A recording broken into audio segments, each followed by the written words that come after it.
Welcome to my channel! So for today, gagawa tayo ng blueberry condensed milk cake without oven. Very easy ang steps natin, so I hope you'll try this at home also. So if you have questions, just comment it below and don't forget to subscribe and hit the notification bell. Okay?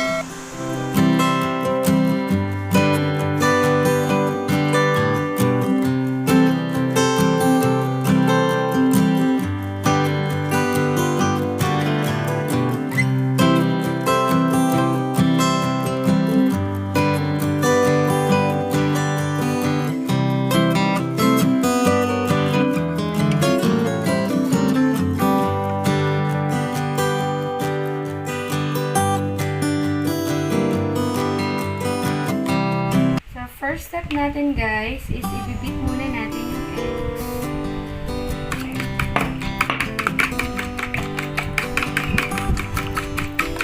And then, lagay natin yung butter. And then, i-mix natin sila together.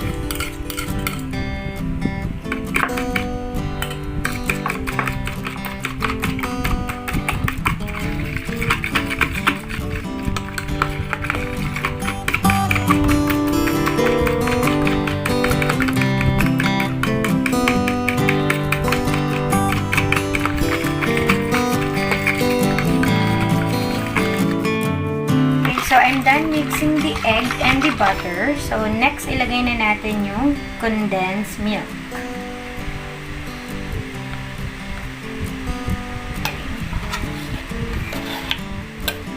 Then, i-mix din natin siya.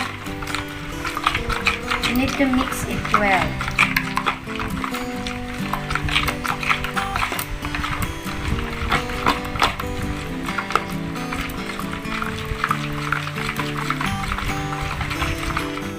Okay guys, so after the condensed milk, ilalagay na po natin ang baking powder and the all-purpose flour.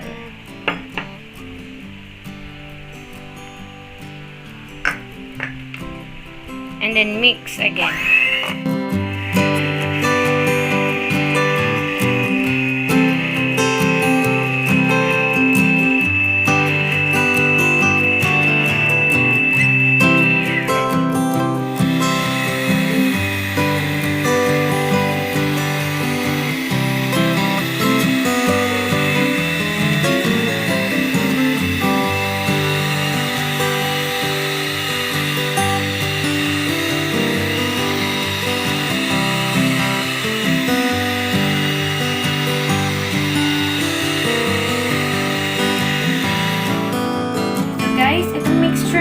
Ilalagay na natin siya dito sa ating cooking pan and make sure nilagyan nyo to ng butter para hindi dumikit dito yung final product natin pag naluto siya.